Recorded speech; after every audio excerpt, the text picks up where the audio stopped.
turudi kwenye mbinu za mwalimu Romain Folz, anatumia muundo wa 4-3-3. Lakini sasa kama ni muundo wa 4-3-3, anahitaji kupata wachezaji ambao wana uwezo mkubwa wa kuongeza idadi kubwa kwenye eneo la mwisho. Unapocheza na muundo wa 4-3-3, mabeki wanne, viungo watatu, washambuliaji watatu.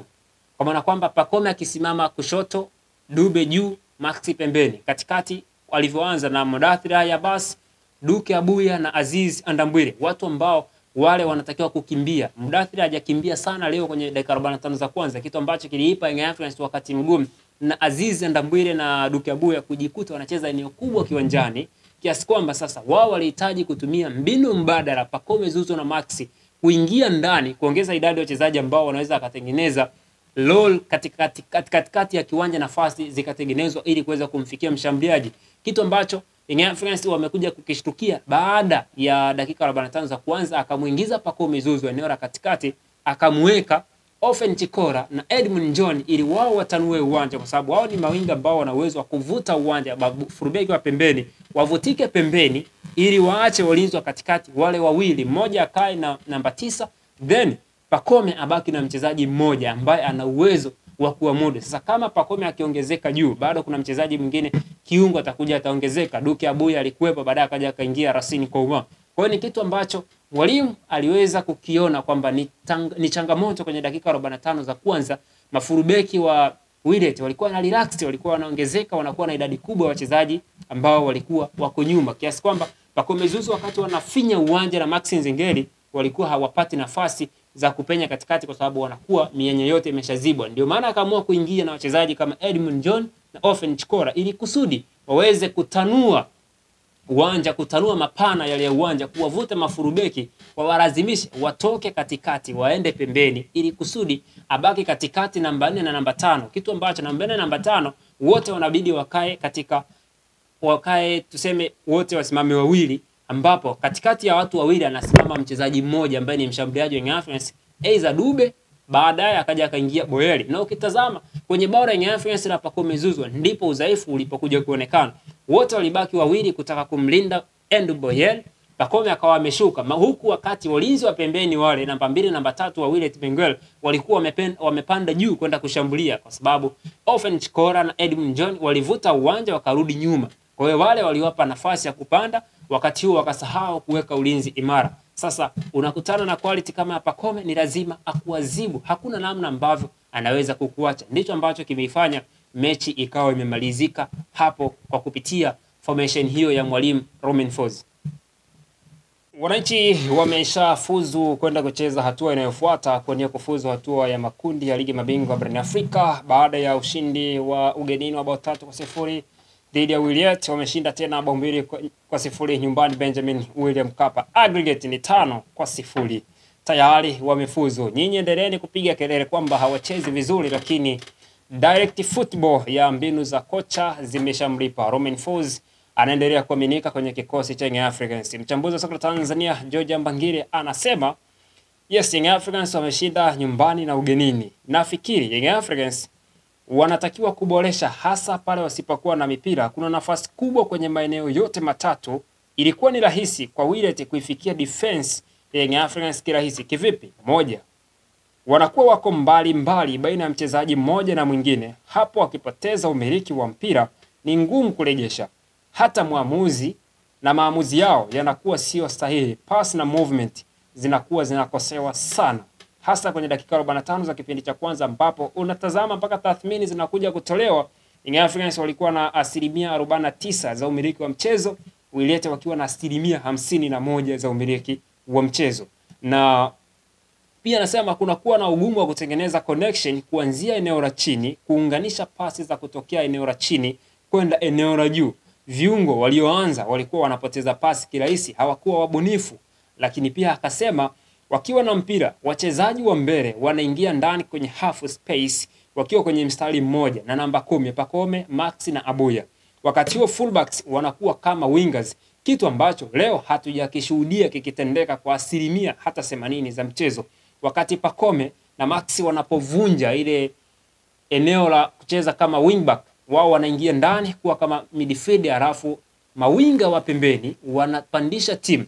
hatujaona hicho kitu kikitokea. Shadrack Boka, Kibwana Shomari hawakuwa na game nzuri, kwamba walikuwa wanafika lakini sio kwa wakati sahihi ambao ulikuwa unahitajika. Wakati ambao ulikuwa unahitajika wanakuwa washachelewa. Kiungo ameshakaa na mpira sekunde 30, anabidi arudishe timu nyuma waendelee tena kuanza mashambulizi.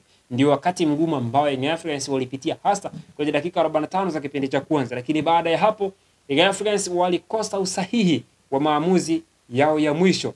Fullbacks wao cross zao hazikuwa nzuri, kuanzia kwa Shadrack Boka amepiga cross za hovyo. Kibwana Shomari ndo kabisa hajapiga cross hata moja ambayo imefika katikati ya lango la Willet Benguele.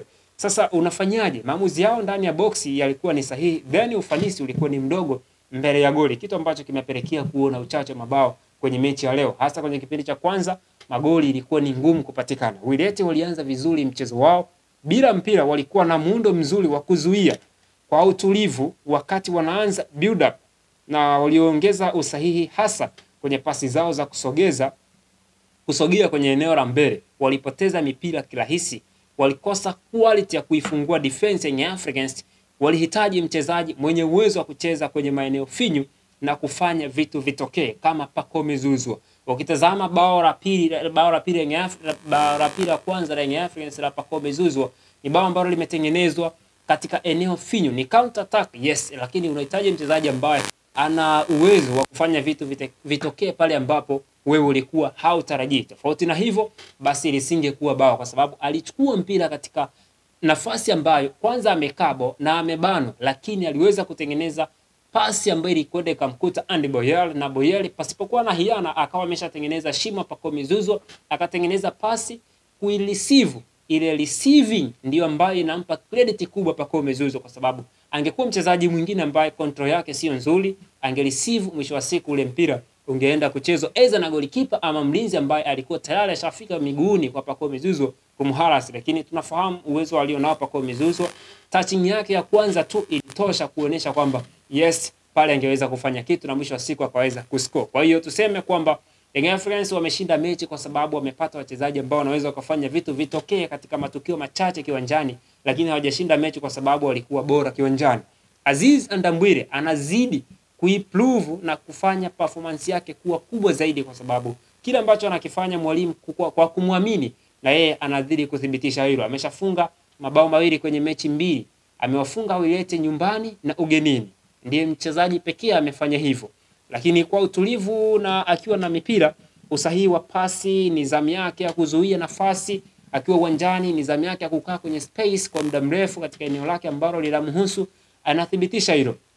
Pamoja na hayo, kuna Edmund John kucheza game nzuri, Chikora zile cross zake, kasi, nguvu kwenye mipira, amecheza game nzuri pia, na Pacome Zouzoua alifanya vitu vitokee kwa urahisi zaidi. Ni mchezaji ambaye ukiwa naye kiwanjani anaweza akafanya kile ambacho wewe hukutarajia, lakini kama hauna uwanjani mchezaji kama kaliba ya Pacome Zouzoua, hata mchezo wa leo huenda ingetoka sare pasipo kufungana na Young Africans, kwa sababu game ilikuja kumalizika pale Pacome alipofunga bao lake la kwanza kwenye mchezo wa Yanga siku ya leo. Ndipo ambapo game ilimalizika na Willet Benguele wakawa wameshakata, wakaona yes, huu ni mlima mgumu sana kuupanda kuja kurudisha magoli 4 na kufunga goli lingine la 5 ili waweze wao kufuzu, ikawa imeshakuwa ngumu. Mwisho wa siku wamekubali, walikosa quality tu, ila ni miongoni mwa timu ambayo ina wachezaji wazuri sana. Willet Benguele wamekosa quality na wamefungwa kwa sababu ya quality. Young Africans wamefuzu kwenda kucheza hatua inafuata kwa sababu wana quality kubwa kuliko vijana wa Willet Benguele. Boka anatakiwa kuboresha pasi zake za mwisho, la sivyo atakaa benchi na kumuona Mohamed Hussein akiwa bora zaidi. Mohamed Hussein amecheza mechi moja ligi kuu, tayari yeye ana assist, lakini twende tukamuulize Shadrack Boka, mpaka sasa hana assist katika mechi zote ambazo amecheza. Kwa sababu gani?